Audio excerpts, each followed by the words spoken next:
pangbenta and pang-dried apples.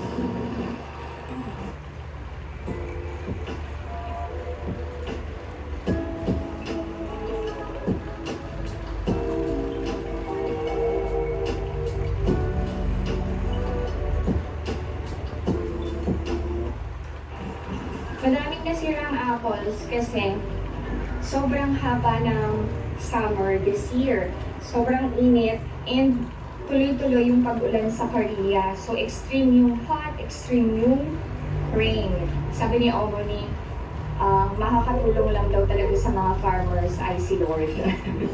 Kailangan lang talaga i-bless ng magandang panahon para maganda din yung harvest.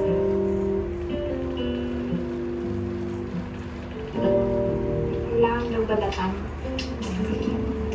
Oh.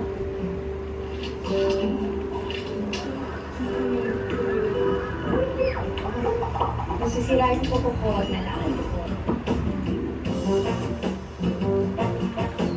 Magpipik kami ng... wait lang, Madeline. Bababa lang kami. Magpipik kami ng acorns and what else? Chestnuts. Ayoko pa naman ng chestnuts. Kasi ano? Patusok ang... Yung mga naiwang apples sa puno, for October pa to. So hopefully, maganda na yung harvest in October para naman makabawi ang mga biyanan ko. Kasi may mga years na okay ang harvest and may mga years na hindi. Depende talaga sa panahon.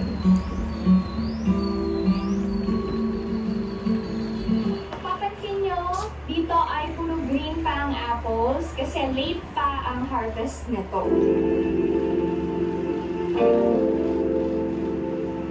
May madaming acorns na pwedeng pulutin. Yan o. Mga nahuhulog lang from the tree sa bundok.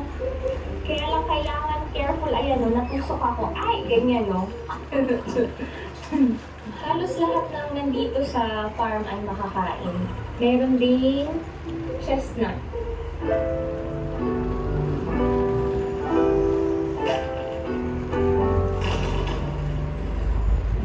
Yung mga natatabunan ng damo-damo, kaya kailangan halukain.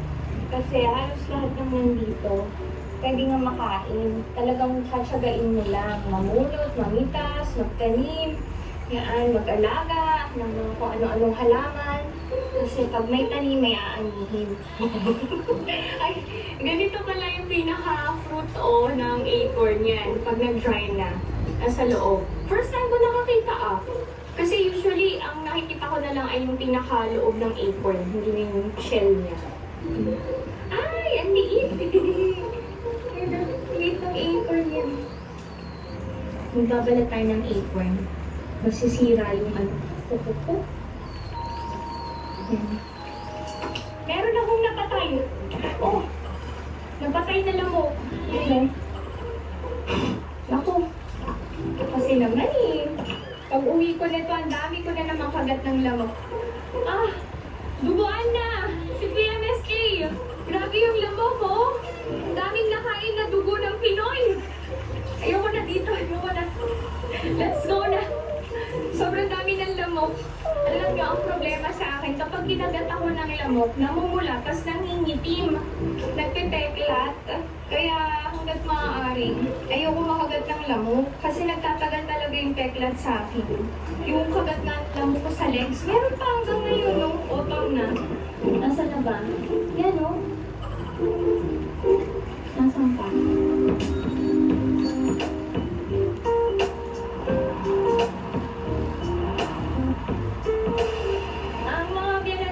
Nagpaparent ng lupa, yun yung tinatawag na weekend farming. Tapos saan yung pinaka-rest area ng nag-weekend farming. Malawak yung space, dyan pwedeng mag-barbecue, mag-party-party. This is Vivo Active 5. It helps you get to know the real you. Like how well you slept last night, how much sleep you need for the night ahead, and that it looks like it's going to be a great day to move. It knows how much energy your body has right now, and has a ton of great ways for you to stay active.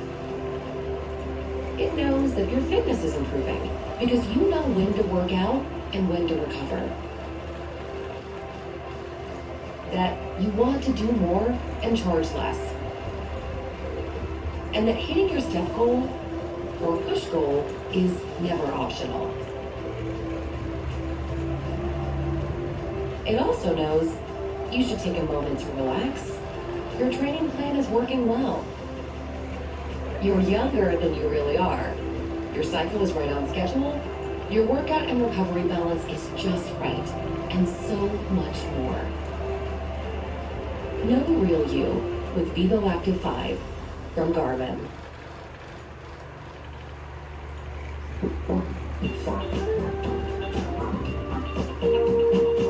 Hi everyone! So we all know that students are now going back to face-to-face classes, and having printouts may be unavoidable in the hybrid setup.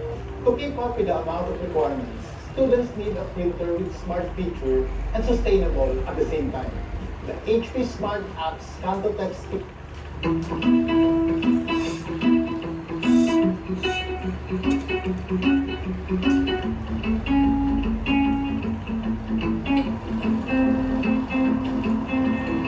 Kay Abo diyan.